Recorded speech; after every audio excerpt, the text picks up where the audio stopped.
Good morning, good afternoon, or good evening to all of our guests around the world. I am Doug Silliman, President of the Arab Gulf States Institute in Washington, and I am very pleased to welcome all of you to today's program, Escaping a Zero-Sum Struggle Between Iran and Saudi Arabia. Before we get into the program, let me give you a few technical details about our program, our Zoom platform, and how to interact with our panelists. Today's program will be on the record. We are recording the program, which will be available for viewing on AGSIW's website, www.agsiw.org, in the next few days. Your audio will be muted during the conversation, but you will be able to ask questions to our speakers using the Q&A function button at the bottom of your screen. Please click on that button, type your question, hit enter or return, and our moderator will pose the questions to our speakers. So with the administrative preliminaries out of the way, let me introduce our guests for today's program. You can also find the full biographies of our speakers and moderator at the link to this program on AGSIW's website. Ambassador Syed Hussein Mousavian is a Middle East security and nuclear policy specialist at Princeton University. He is a former diplomat who served as Iran's ambassador to Germany, head of the Foreign Relations Committee of Iran's National Security Council, spokesman for Iran in its nuclear negotiations, and in several other official capacities. Dr. Abdulaziz Sager is the chairman of the Gulf Research Center, president of Sager Group Holding, and a member of the Mecca Province Council in Saudi Arabia. He has a special interest in Gulf strategic issues and is a regular contributor and commentator in international and regional media. Ambassador Mousavian and Dr. Sager collaborated on an article published in the January 31st issue of The Guardian entitled, "We Can Escape a Zero-Sum Struggle Between Iran and Saudi Arabia If We Act Now." And I will post a link to that article in the chat function for all of you who may not have had the opportunity to see it yet. And to moderate our discussion on this important topic, we are very pleased to have with us Ms. Deborah Amos, award-winning international affairs correspondent for National Public Radio. She earlier worked for ABC News, for the Public Broadcasting System, PBS, and for NPR as a foreign correspondent. She has won numerous awards for her reporting on Iraq and the Middle East, as well as the Edward R. Murrow Lifetime Achievement Award. So I'd like to turn the microphone over to Deborah Amos to begin our discussion. The floor is yours. Thank you very much. And I'm delighted to be here. I have been in both of your countries going back to the 90s. So I've seen great change and not great change. I want to start with something that you both must have written together. And it says in your article, "We remain at the mercy of a single miscalculation that could turn the protracted Cold War between our states hot, potentially ushering a disastrous consequence for the entire region." This week, we have two news stories that can upend politics. One is the first strike for the Biden administration against an Iranian militia, and the Biden administration's pledge to release the CIA's assessment of responsibility for the killing of journalist Jamal Khashoggi.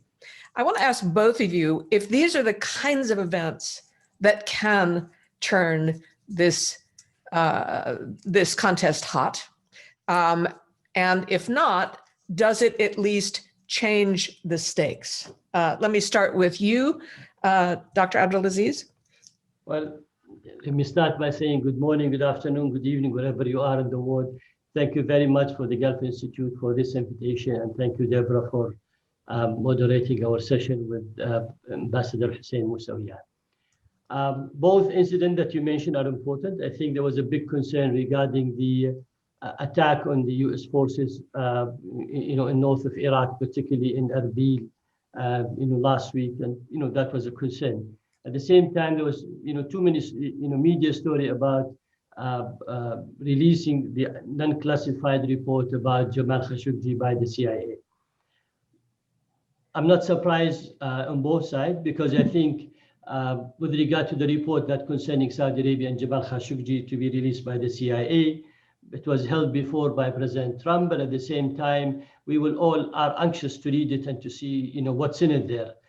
We've heard the White House saying it's only after the phone call that will take place between President Biden and King Salman. We're going to see that report. The phone call took place last night, and it was an extremely interesting phone call that discussed a lot of the regional issue and the important subject. Whatever fact is there on that report, we would love to see it. We would love to read it. And if there is any answer, that is required by the Saudi side, we would love to see that.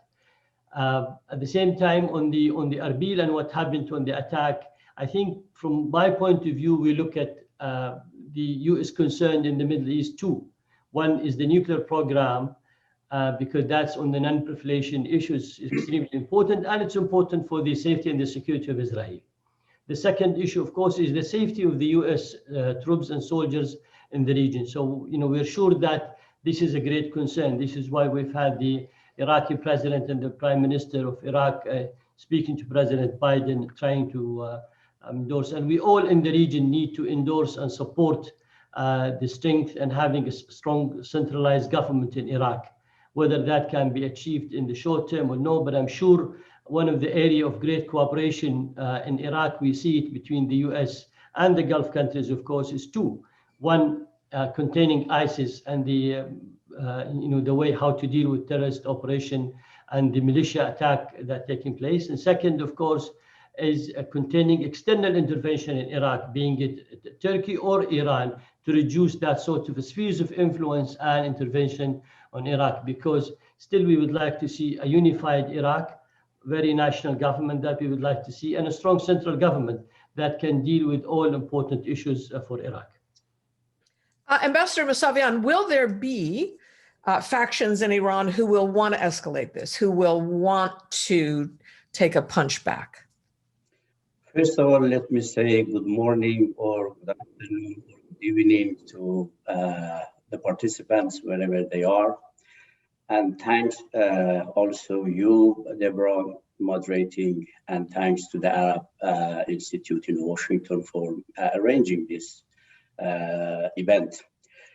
On the two issues you mentioned, frankly speaking, I don't believe this is a good start for Biden. Israelis, they have been attacking Syria, and an Israeli official 4 or 5 months ago said they have launched over 1,000 attacks.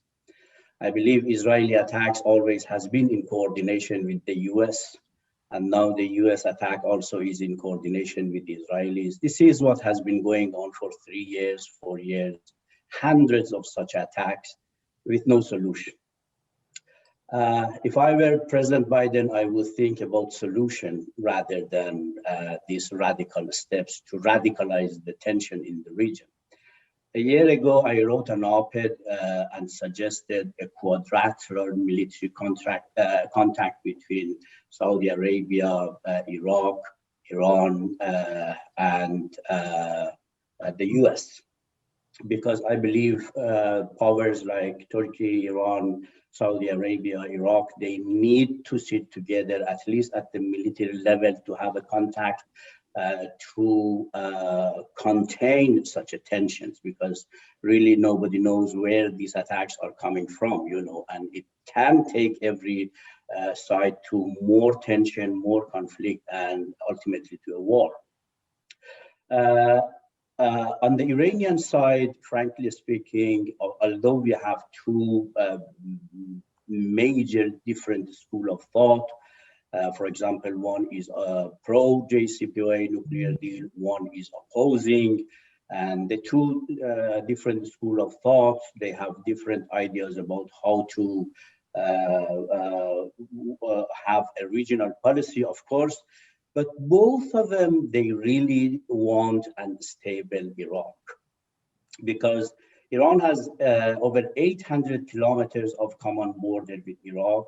Instability in Iraq means directly and quickly instability in Iran. That's why this is a red line. I really don't believe anyone is going to welcome such a conflict, instabilities in Iraq. That's why if I were President Biden, I would immediately go back to nuclear deal. I would immediately invite the regional countries, Saudi Arabia, Iran, for a dialogue for peace, for negotiation on security, I would immediately try to find a solution. I propose already a quadrilateral military contact between the 4 or 5 powers in the region to prevent such escalating measures. Dr. Abdulaziz, I'm sure the two of you had to talk about the most sensitive parts of how you would get there. You know, things like proxies, you know, that has to be dealt with. Things like range of missiles. These are all issues, you know, to bring everybody together takes a lot. Can we talk about where you could start? In a piece in Bloomberg yesterday, there was a piece that said maritime security. That's what both sides could agree on. Is there a place to start this dialogue before we get all the way to everybody sits at the table, which seems impossible? Well, I'm sure there are area of agreement between both sides, both they agree with it. And at the same time, I think, you know, when we talk about confidence build measure, that's another issue. But I think the key issue for Saudi Arabia, all what we would like to see is to see a change in the attitude and the behavior and the way how Iran approach some of the subject. And I'm not here doing any blaming policy to anybody or so. I think I just want to clarify that there are key principles in terms of Saudi Arabia. Iran is a big country, it's a neighbor country. They deserve to have the good life, you know, for the people, and the people there, they deserve to have, you know, the good and a great development, you know, plan, you know, that they deserve there. Saudi Arabia has nothing to do in terms of the regime. The regime has been chosen, selected by the people, by the Iranians. So we have nothing to do about the regime. This is the Iranian choice. In no way in Saudi Arabia we would like to see another war, whether it's small or big, you know, by proxy or direct or anything like this. So that's totally, you know, in terms of principle with regard to Saudi Arabia. Having a negotiation with Iran, we welcome that, and it is important and it's necessary and it's mandatory. It's all there. The only thing that we would like to see, we don't want to have the negotiation for the sake of negotiation. We would like to see it based on a principle that agreed, and this is where on the article myself and Dr. Moussawian, we've discussed the key principles that we thought are important for both you know, countries to respect and to endorse. If those principles are met, I am sure we find a great idea to start. But going back to your question, I think I'd like to define it into 2 areas. One, a strategic area, which is really the B5+1 is the Security Council. This is the nuclear program and the missile program. And in the missiles, let me clarify one point. I don't think Saudi Arabia is against Iran in terms of developing or manufacturing their own missiles program. This is a sovereign issue. It belongs to Iran. If it's not allowed within the Jcpoa, then Iran has to respect that. But as far as manufacturing or building their own technology for their own domestic use, or even country-to-country relation, nobody's against that. What we are against is seeing those missiles on the hand of a violent non-state actor, on the hand of a militia, using the missiles as a weapon. So this is changing the equation of terrorism from an individual organization like Al-Qaeda or ISIS to a state-sponsored organization when they have their hands on, you know, such a missiles. The other issue, of course, that I see is all the other area of that we can agree into. In other words, you know, we respect Iran neighborhood. We both, you know, share a lot of important and the Gulf water, you know, between us with them. We are both concerned about the maritime security and the safety and the security of the oil and gas platform. So we need to protect that because this is important for Iran and for us. We both today, you know, need to see a better oil prices. We both would like to see a much more collaboration. So there are area of collaboration, area of understanding, you know, that we can build. For instance, in 2004 at the Gulf Research Center, we came up with the idea of a Gulf Free Zone of WMD. We still believe that this is a valid point, and this could be an area of understanding between both sides that we can have a Gulf Free Zone of WMD, because we both are suffering from that, and we do not want to see a nuclear tension in the region, because this will lead into a lot of consequences that we are not interested in that one. So there are areas of agreement that can be agreed. There are non-strategic issues that it can be discussed between both sides, and we can move toward that one. We believe negotiation and meeting and discussing, it's a must, and it's important, and it can bring a lot of the misunderstanding and the misperception also from both sides. For instance, we are always blamed by the Iranian that we want to have a strong military American presence. And that's, the American presence, they are there with or without us. They have two interests they used to cover. One interest that used to be for the U.S., what they call a vital interest, the energy, and the other is the third-party destiny that the U.S. is concerned about, which is Asia. Asia today is 65% of their energy comes out of the state of Hormuz, and Japan, South Korea, India is a strong alliances of the U.S. So the U.S. are not only protecting their interests, but also their alliances' interests there. Ambassador Mousavian, until now, as far as I understand, the Iranian government is not interested in talking about their missiles at all, not in Jcpoa, not any place. Can you put that down the line far enough after you build these confidence building measures, or is it possible that Iran will never talk about their missiles? Deborah, I think what we need, first of all, between Iran and Saudi, Iran and the GCC, we need some fundamentals which can guide a potential dialogue. I believe the first and the most important issue to be agreed between Iran and Saudi is about zero hegemony in the region, because Iran is worried about the Saudi policy of hegemony. Saudi is worried about Iranian policy of hegemony. This is a mutual perspective we both have. Second, we need to understand we have, as Abdulaziz said, we have legitimate interest and legitimate role, each of us. Saudi Arabia and Iran, they are two powerhouses. They have legitimate role, legitimate interest. We need to understand, we need to respect, we need to preserve our roles and mutual interest. Third, as Abdulaziz said, we have already introduced principles, 12 principles in the Guardian op-ed. I'm not going to go through to all of them, but we need the principles, like preserving sovereignty, like non-interference, like total integrity of each country. I'm not going to go to, but it's very important about the nuclear, what you mentioned, and Abdulaziz mentioned. We have already introduced the idea of nuclear weapon-free zone in the Persian Gulf and WMD-free zone in the Persian Gulf as one of our principles. Therefore, if we agree in such a broader issues like nuclear weapon-free zone, WMD-free zone in the region, therefore, the issues like missile or nuclear could be addressed much more easy. Then, definitely we need to start confidence building measures.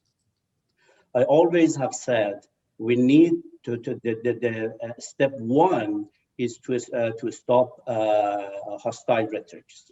If we are going to enter a dialogue, we cannot at the same time have hostile rhetorics. We need to tone it down. We need to stop it. And then we need to understand threat perception of each other. Whether this is real or imagined, it doesn't matter.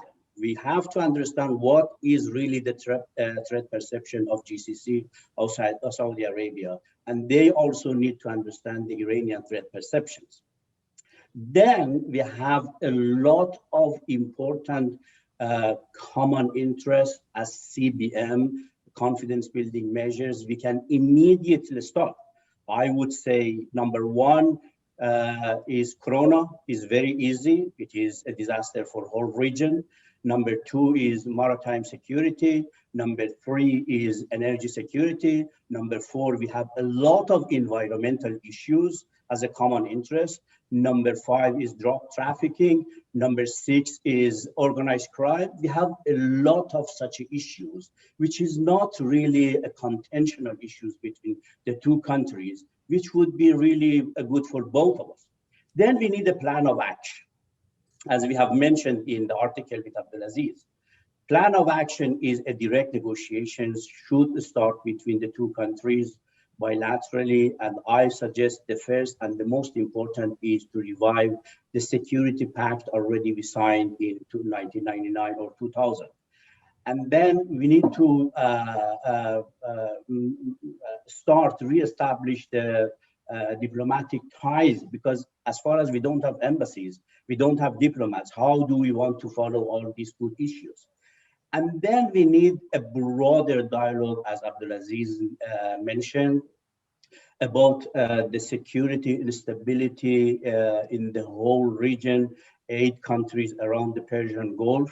I would suggest the best is for Secretary General of United Nations to have an initiative to establish a dialogue, a forum of dialogue between 8 countries to start all these important issues.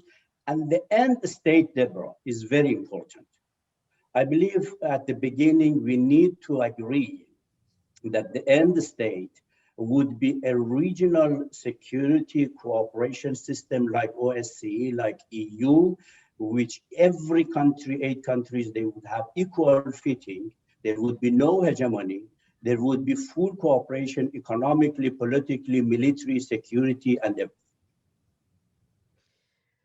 Dr. Abdulaziz, I had an interview last year with a Saudi diplomat, high ranking, and he said, look, at the end of the day, what I really care about with Iran is the sanctions, because when they have money, they get up to mischief in Syria, in Yemen, in Gaza. And so that's what we care about. We care about squeezing that money source. Could you imagine in any way that Saudi Arabia would back Iran for cessation of those sanctions, which have been incredibly painful to the Iranian people? I don't think anybody in Saudi Arabia is happy or satisfied by seeing the Iranian people are suffering from the sanction, by the way. But this is a result of a government policy in Iran that resulted to that. And this sanction was imposed by the US, not by us. We all have to obey the order and obey the sanction because of the sensitivity and the type of structure of the sanction that has been imposed. You know, it has a great impact. Even China and Russia, the 2 strong friends of Iran, you know, they obeyed that one and they followed the sanction and the, you know, that has been imposed. The question is, all what we are talking about it here is a change of attitude, change of behavior. We want Iran to be the wealthiest country in the region. They deserve to be wealthy. They deserve to have a great development in their country, but use the resources for the development. And instead of using the resources to expand your spheres of influence by using a sectarianism as a dimension on the other neighboring country, being it Iraq or Syria or Lebanon or Yemen. That's the whole issue. So when this high official said he's concerned about the resources, he's not concerned that, you know, Iran should not sell oil or should not have resources. No, we want Iran to have the resources. It's a big country. It has a lot of neighborhood, great potentiality. They are a large energy, you know, producer. They're important for many countries in the world.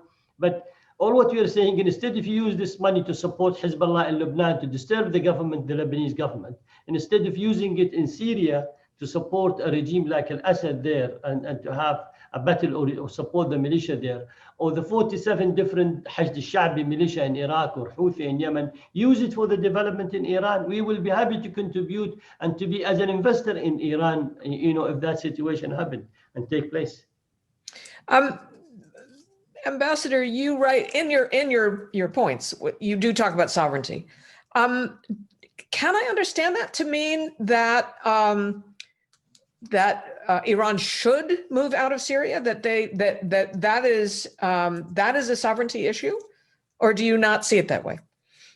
First of all, sovereignty, when I say it's important to address mutual assurances for respecting sovereignty between 8 countries in the region, because you heard from Abdulaziz, they are worried about Iranian interference or sovereignty, and Iran also has really the same concern about Saudi policy, because you heard John Kerry when Obama was after diplomacy to resolve the nuclear issue peacefully. You heard John Kerry said that in every meeting with Saudis, Emiratis, Israelis, they were asking us to attack Iran. You have heard Saudi officials supporting Trump's maximum pressure policy. Everybody understood this is the full-scale economic, political, cyber war against Iran, the most sanctions and pressures. And Saudi supported Trump's policy against Iran. It was 100% confrontational policies. And we are talking about the regional issues, Deborah. regional issues like Syria, like Yemen, like Libya, all this happened after 2011, after Arab Spring. But you have read the State Department documents, WikiLeaks, in 2005, 2010, even before all these regional issues, Saudi, Emirati, Bahrainis, they have been asking the US officials to attack Iran. And if you go a little bit more back, I mean, we have a Saddam invasion of Iran with Saudi and GCC, they supported. All this is about regime change, threatening the sovereignty. What Abdulaziz said, it is really positive. I really like it because it's very important to change the course, because Iranians, they feel threatened because the US policy of regime change, the US policy of all options on the table, and what we have seen during Trump always have been supported by Saudis, by Israelis. Tehran really feels a complete threatened by neighbors, by Israelis, by Saudis. But for a good relation in the region, the tone and the language of Abdulaziz is, I think, is very constructive and helpful. We should have also, we need to understand, as I said, I have written, Deborah, in my book, just published 2 months ago, about a new security and cooperation structure in the Persian Gulf. I have explained all concern Abdulaziz said and more, because in order to come to peace, you need to understand the threat perception of your neighbor. What Abdulaziz said, you would find all in my book, maybe 20, 30 more concerns, because we have to be sincere and honest.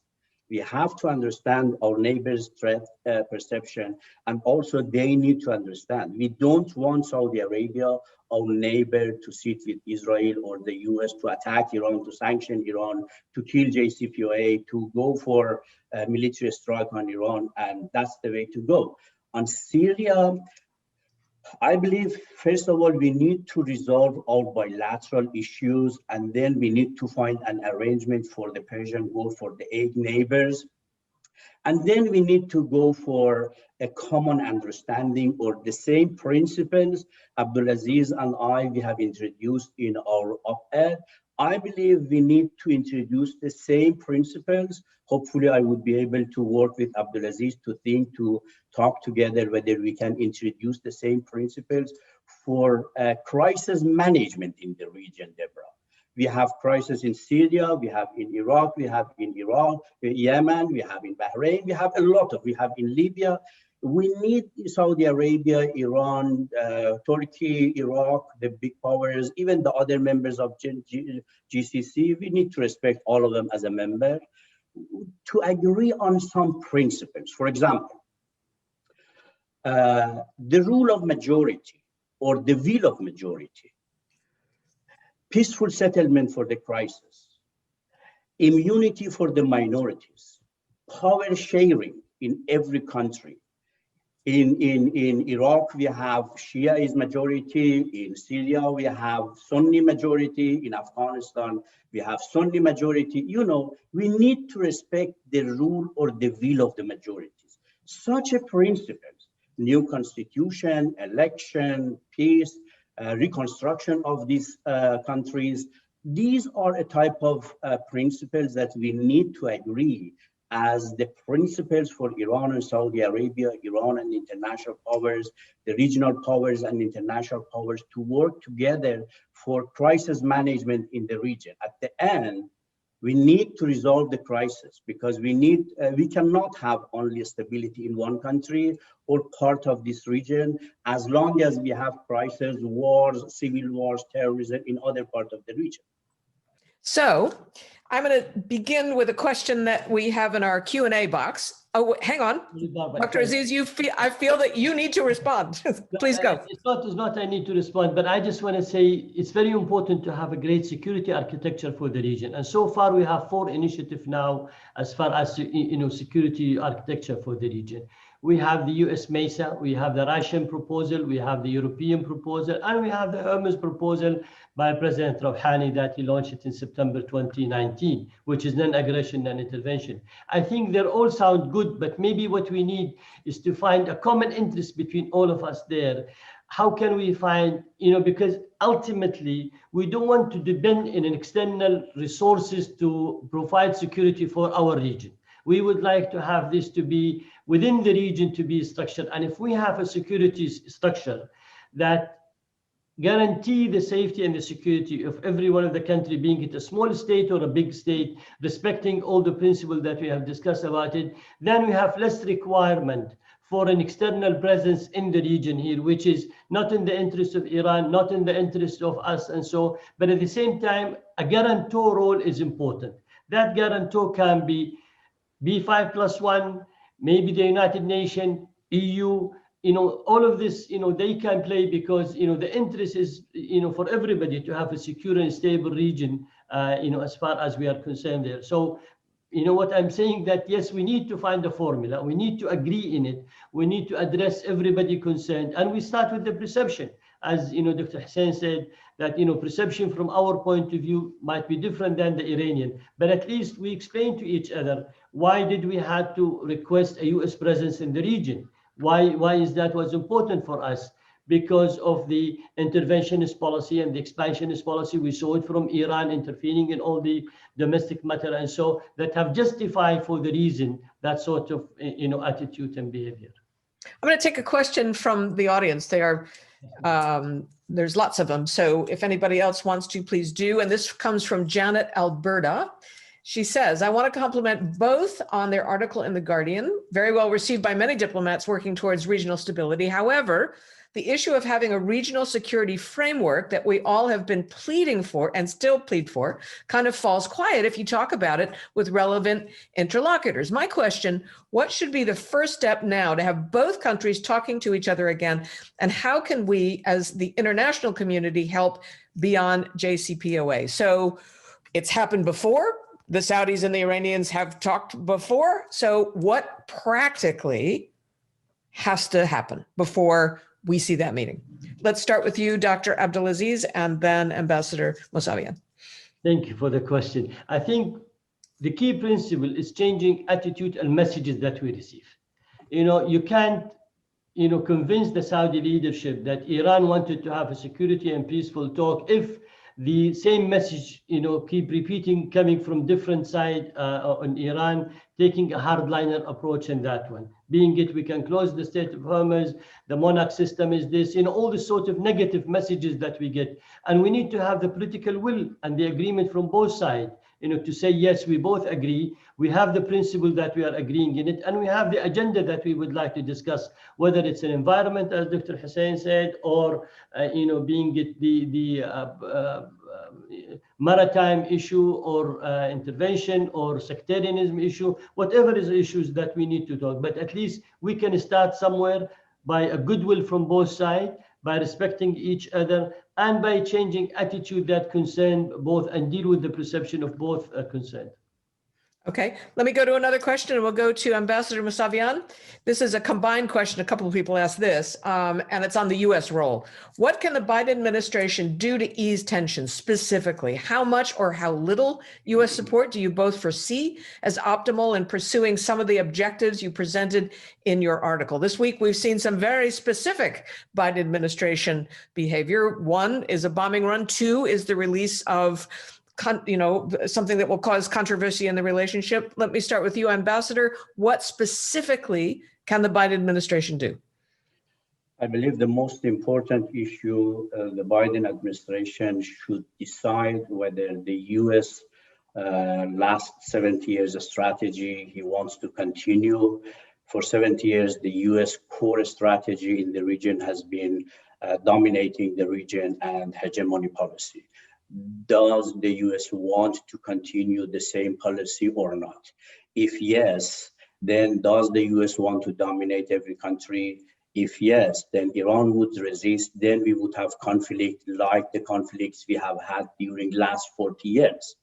But if the US decides to leave the region or to end the hegemonic policy, it is for Biden and the US to decide. Then the question is, what would be the alternative? Are we going to have another superpower, whether this is China or Russia, to fill the gap? Or the idea which has been followed during President Trump, alliance between Saudi Arabia, UAE, Israel, to create a type of NATO to confront Iran, or to go for a collective regional security and cooperation between 8 countries around the Persian Gulf. It is depending to the Biden and the US to decide which policy do they want. I believe the best and the most sustainable, if Biden really wants to manage the crisis in the Middle East, first of all, he needs to go for a peaceful settlement for Israeli Palestinians, and then he needs to help a peaceful settlement. He needs to support a peaceful settlement between Iran, Saudi, Iran, and Arab neighbors. These two cards in the Middle East, as long as the US administration is not going to have to support a peaceful settlement for these two type of crises, we are not going to get to anywhere.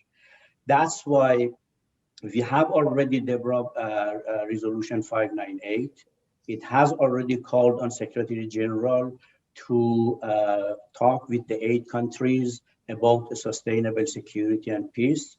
I believe Biden can support the resolution.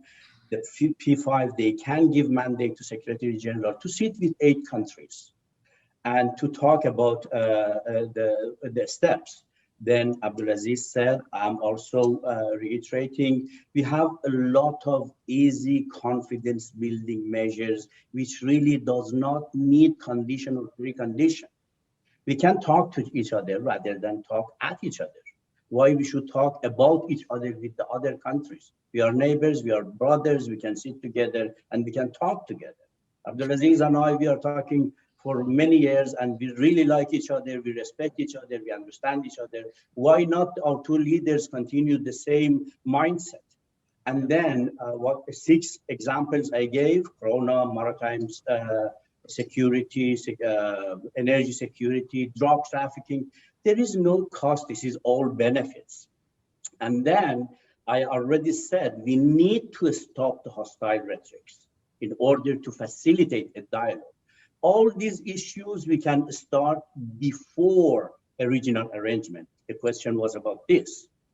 And for the regional arrangement, I think this is the best way to go for the resolution adopted by United Nations Security Council, and peace between regional countries, collective security cooperation in the region, rather than other models of alliance, which would only increase the tensions and hostilities. Dr. Abdulaziz, everything seems to be based on sequencing. Of course, the United States, if 8 countries had a security agreement, you wouldn't need the United States. The question is, what comes first, the chicken or the egg? And so that's my question to you. How does that sequencing work?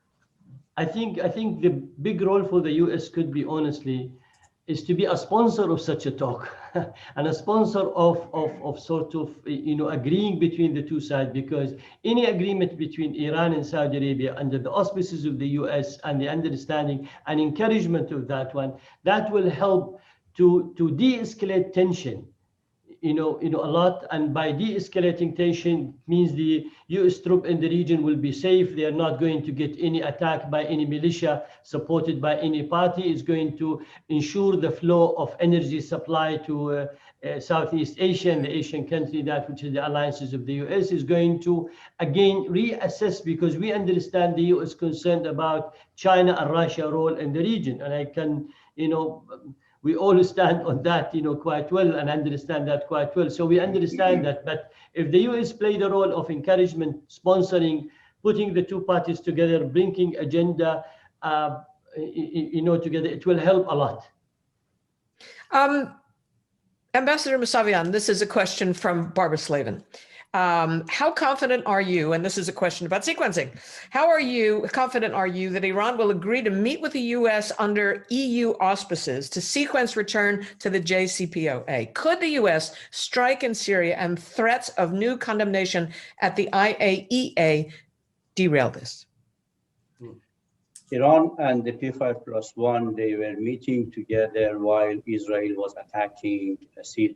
I mean, I said this is not something new. I believe every Israeli attack on Syria have been in coordination with the US, and the US attack on Syria also has been in coordination with Israel. I believe this is for Iranian, this is not something new, but this is not a good signal from Biden, which is going to have a different diplomacy from President Trump. He is exactly following the same policies.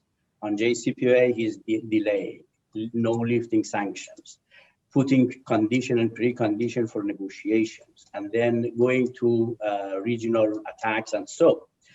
About the question of Barbara, I think that the issue is the US member of JCPOA or not? If yes, President Biden should immediately issue an executive order to revoke President Trump's executive order. Then the US would become a member of JCPOA. Then the US and Iran and the other world powers, they can sit together and discuss about the sequences, about compliance for compliance. But the US is going to come to a meeting which is not member. This is the issue. And I really don't know what Tehran would decide. It is 50-50 situation, because the question is in Tehran, how they want to come to a meeting which they are not member.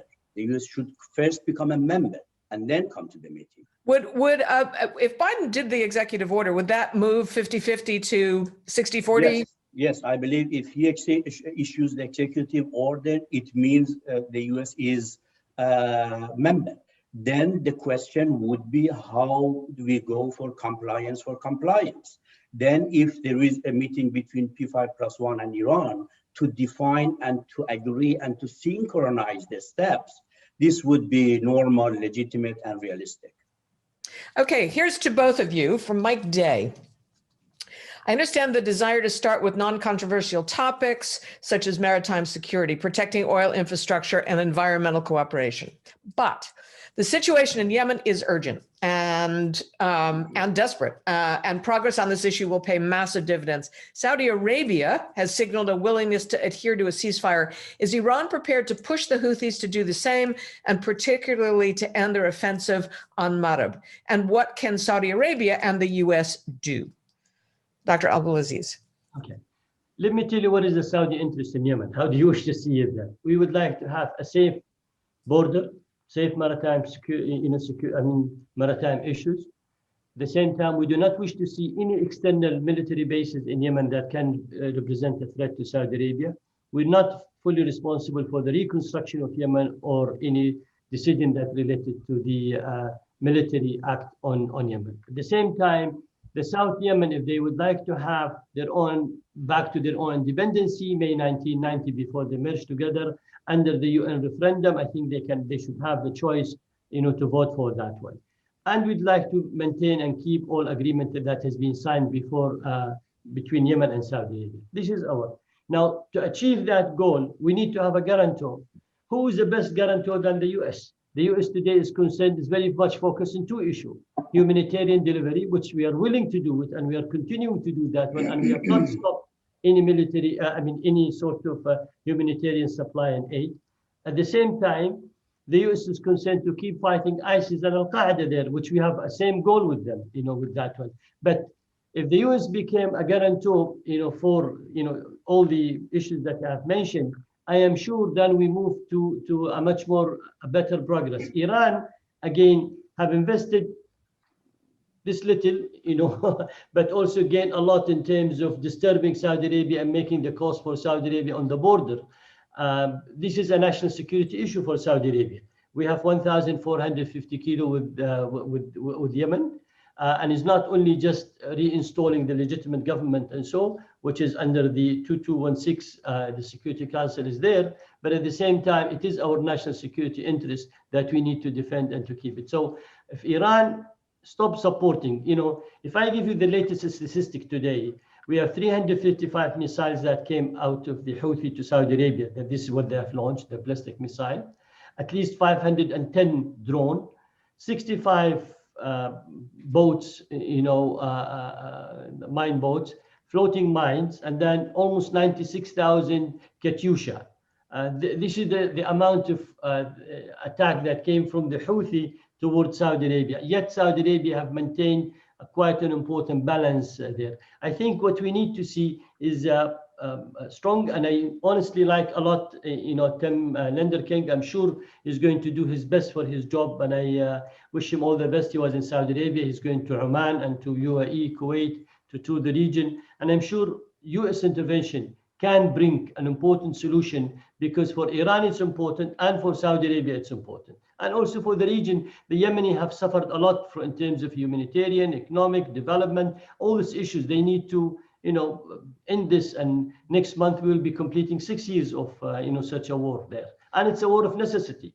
If it wasn't a war of necessity, Saudi Arabia would have never want to launch a rocket to that country.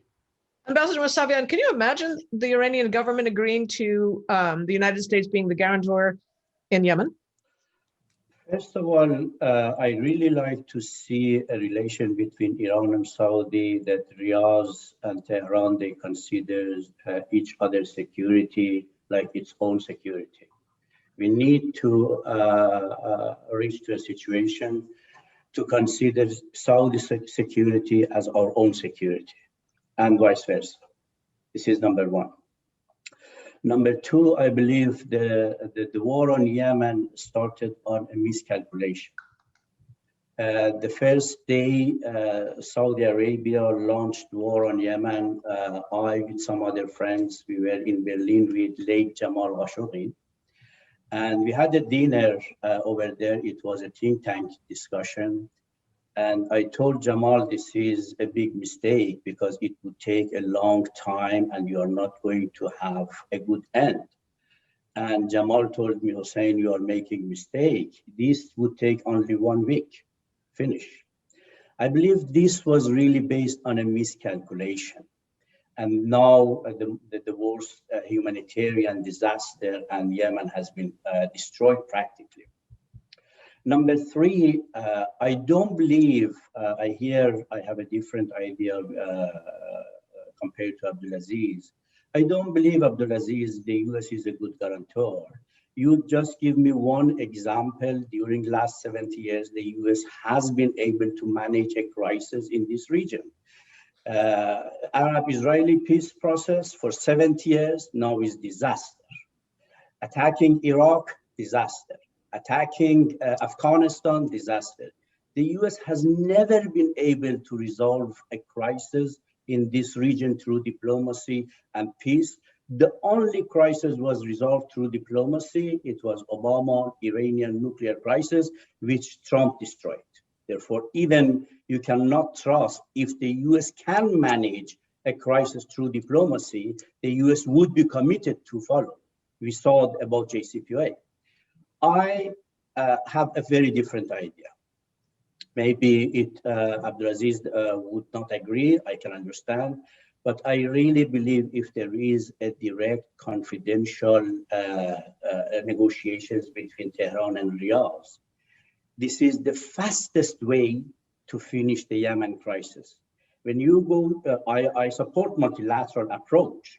The UN Security Council members, the US's member, the representative, but they are negotiating for 6 years.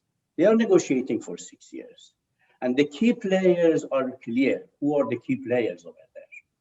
I suggest to have, when I said to revive the security pact as one of the most immediate steps, we have the security pact between Iran and Saudi. It worked really well. If it is revived, we have a joint security committee already. They had a lot of meetings during King Abdullah. If they have such a direct negotiations and talks confidentially, I think Yemen can be resolved in 1 month. Yeah, but at the same time, sorry, Deborah. No. I just want to read the article that comes out of this, but please go ahead. Yeah. Why not Iran take the initiative without agreeing to tell the alliances and the militia that they support the Houthi, stop this, and do it as a first step gesture from your side? Because I think if you're in the Saudi position, you cannot agree to reward an interventionist policy by bringing the side that have supported a militia, overthrown a legitimate government, to bring them into the table and to have a direct negotiation. But if the Iran have that much influence over the Houthi, they can take the initiative themselves and tell the Houthi, stop launching rockets in Saudi Arabia, go into the negotiation table, with under the UN auspices, find the solution and stop that war. Abdulaziz, the UN representative, was in Tehran and he was told by the Iranian officials that Iran is ready to support a type of peace, first as a ceasefire, but by both parties. Stop attacking each other. Immediately enter a negotiation talks. It is a 4-step or 4 principles. The details is with the United Nations Security Council representative. You know about it. But the first and the most important proposal Iran has made is for Houthis, Saudis to stop. First of all, to have a ceasefire and then to start a talk.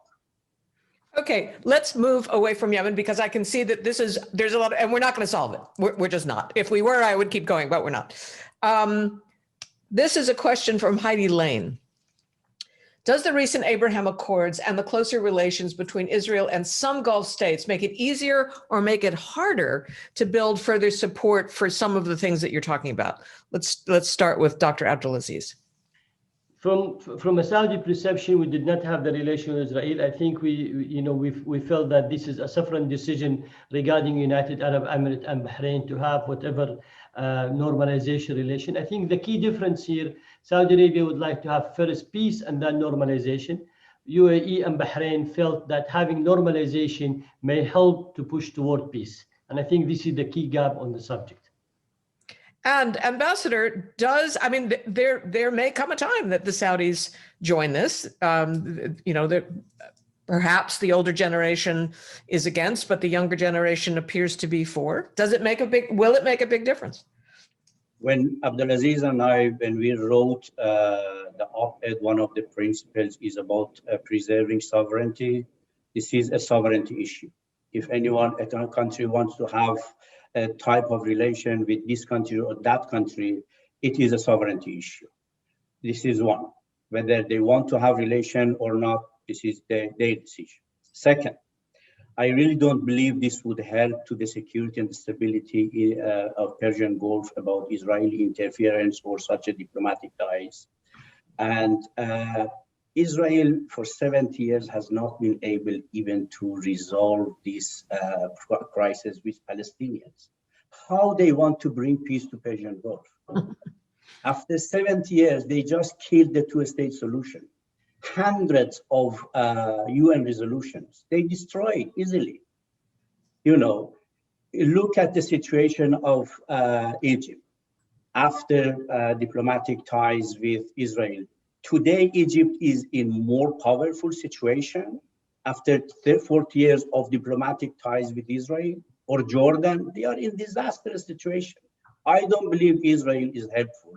If they could, at least they could prove on Palestinian issues after 70 years of negotiation and diplomacy with Palestinians. Let me close out with a question that might be easy. And that is, many are asking, is it possible to have a cultural exchange? Could you imagine that Saudi academics, even Dr. Abdulaziz from your outfit, somehow go to Tehran and sit in a think tank there? Ambassador Mousavian, can you imagine Iranian scholars coming to Riyadh or Jeddah or wherever and, feeling safe enough and to have open discussions? Is that possible soon? I believe this is something which the leaders can really decide soon, because peoples to peoples relations, civilian relations, And one part we have each year, we have tens of thousands of Iranians, they go for Hajj pilgrim. And why we cannot have academics, journalists, cultural, the people, I mean, in different sections, those people who are working on Corona in our health ministries, why the people, they cannot, specialists, the professionals, they cannot sit together to talk together. This is maybe a good way to start. Dr. Abdulaziz, somehow it feels to me that answer also to that one, you know, from my point of view, we have a project supported by the German Foreign Ministry called Tafahum, where all the 9 countries, the 6 GCC plus Iraq, Iran, Yemen, more than 150 participants from all, you know, 9 countries have participated. We discuss about the long-term relation between the region and also Iran there. We have the economic issue, political, security, cultural, and also sport, youth, women, all subjects that we have been discussing. And it's quite successful. You know, we've had a great success on that, you know, program. And with tafahum, you know, tafahum in Arabic, it means understanding. So that's the sort of understanding we're putting. And I think, you know, before when relation was okay with both sides, we've had some Iranian scholars visit Saudi Arabia. Some of them, they have been some of the Gulf universities, whether in Kuwait or UAE and Bahrain as a visitor on that one. We've had some students from Saudi Arabia also, they studied, you know, their master program in Iran. So I think the principle of having a better understanding, of course, you know, in terms of culture, and nothing bigger or more important than the 1.2 million Iranian used to visit Saudi Arabia for pilgrims, you know, issues. You know, that was a big, you know, cultural exchange that we had between both. it's nice to stop on a positive note, especially when it's about the Middle East. I would like to thank both of you, and I hope you can continue to write these articles, because I think that they shine lights on things that people are not thinking about. So thank you, Ambassador Hossein Mousavian, and thank you, Dr. Abdulaziz Al-Sager. And I'm going to turn this back over for the commercial to Ambassador Silliman. Deborah, thank you very much. I want to thank our speakers and our moderator for a truly fascinating discussion, which has helped me better understand both the opportunities and some of the attitudinal problems that are going to make this a much a complicated path forward. For all of you in the audience, you'll be able to watch a recording of this discussion on AGSIW's website. Again, that's www.agsiw.org. So if you have friends who would find this interesting, please send them to that website over the next couple of days. You will also find there our extensive library of written material in both English and Arabic, and video recordings of many of our previous programs covering the relations of the states of the Gulf with the United States, with each other, and with the rest of the world. Thank you all again for participating in our session. Thank you for Ambassador Mousavian, Abdulaziz Sager, and Deborah Amos. Thank you very for much. a wonderful time. Thank you. Until next time.